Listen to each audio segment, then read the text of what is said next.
Hello বন্ধুরা, আসসালামু আলাইকুম। কেমন আছেন সবাই? আশা করি ভালো আছেন, আমিও ভালো আছি। আজকে আমি নতুন একটি ভিডিও আপনাদের সামনে হাজির হয়েছি। এই দেখতে পাচ্ছেন রকেট মেল থেকে মানুষ নেমে চলে যাচ্ছে বাংলা বান্ধা এক্সপ্রেসে। এই জায়গাটি আপনারা হয়তো জানেন, কেউ জানেন না। এটা আব্দুলপুর জংশন রেলওয়ে স্টেশন।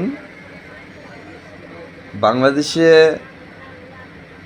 যে দর্শনা থেকে আব্দুলপুর পর্যন্ত সম্পূর্ণ অনেক আগের থেকে ডবল লাইন করা, আর আব্দুলপুরের পরের থেকে সমস্ত রাজশাহী যে যায় সেটাও সিঙ্গেল লাইন।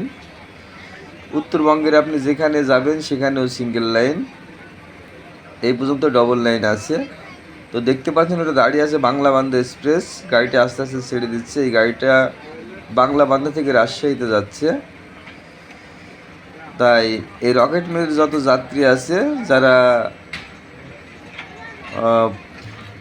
নর্থ বেঙ্গল অর্থাৎ খুলনার ওই দিক থেকে যারা আসছে, যারা রাজশাহী অভিমুখে যাবে, এই মুহূর্তে রাজশাহীর কোনো গাড়ি না থাকায় তারা ওখান থেকে ক্রস করে এই ট্রেনটি ধরে নিচ্ছে।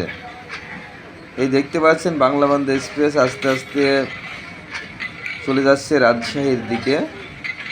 এই গাড়িটা গেলেই রকেট মেল ছাড়বে। আমি অবশ্যই রকেট মেলের যাত্রী।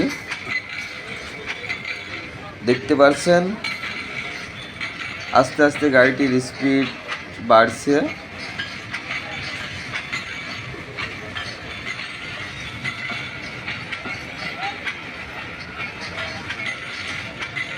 ছোট ছোট বাচ্চারা, স্কুলের বাচ্চারা সব খেলাধুলা খেলছে।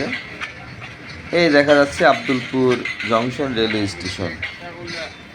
অনেক পুরনো একটি স্টেশন, তবে খুব একটা উন্নত বা উন্নয়ন এখনো হয়নি।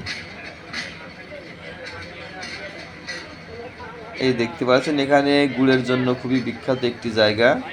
আখের গুড় বলেন আর খেজুরের গুড় বলেন, এখানে পাওয়া যায় অল্প দামে, ভালো পণ্য পাওয়া যায় আর কি।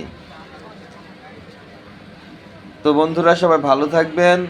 আর আমার ভিডিওটি যদি ভালো লেগে থাকে সবাই লাইক, শেয়ার এবং কমেন্ট করে পাশে থাকবেন।